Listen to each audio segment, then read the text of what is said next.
আমি প্রকাশ্যে নাম ধরে কথা বলবো, কারণ আমি ভয় পাই না। আমি মৃত্যুকে আলিঙ্গন করে এখানে এসেছি।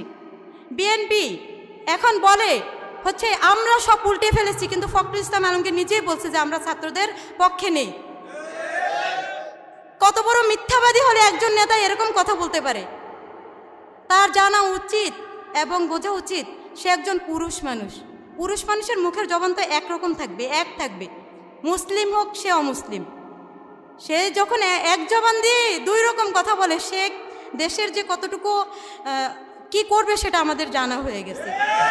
আর একজন ব্যক্তি জনাব তারেক রহমান, আমি তাকে উদ্দেশ্য করে বলছি যে নাকি এখন অবধি বাংলাদেশের মাটিতে পা রাখতে পারে নাই, সে ওখানে থেকে বড় বড় লেকচার দেয় আর আমাদের এখানের বাংলাদেশের অবস্থায় বিকৃতি ঘটাচ্ছে। দিনের পর দিন হত্যাকাণ্ড চলে যাচ্ছে, না আমাদের অধিকার নিয়ে কথা বলবে, এখন অবধি স্পষ্টভাবে একটা কথাও আমাদের পক্ষে বলে নাই। এখানে আমরা যতবার আন্দোলন করেছি, আমাদের আন্দোলনের সাথে ইসলামী দলগুলো আমাদের পাশে ছিল। সেই জামাতে ইসলাম ছাত্র শিবিরের ভূমিকা আমরা কখনোই যেটা ছিল সেটা আমরা যেটা চোখে দেখেছি সেটা অস্বীকার করার কিছুই নেই। এবং সেই থেকে এই পর্যন্ত আগে ছিল আওয়ামী লীগ ব্যতীত পুরো বাংলাদেশ এক, এখন বর্তমানে বিএনপি ব্যতীত পুরো বাংলাদেশ এক।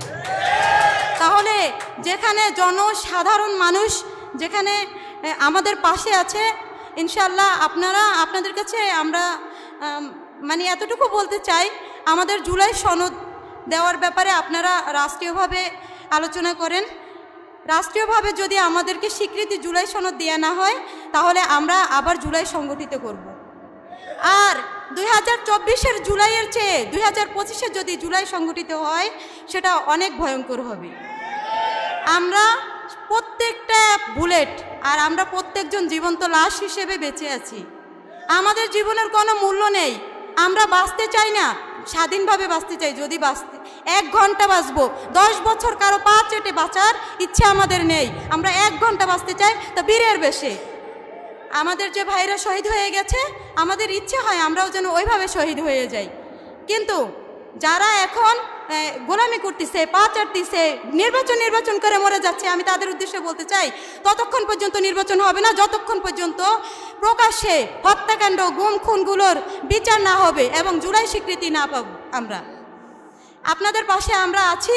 আপনারা যদি আমাদের পাশে না থাকেন তাহলে কোনো সমস্যা নেই, কিন্তু আমরা যারা জুলাই যোদ্ধারা আছি তারা একাই যথেষ্ট।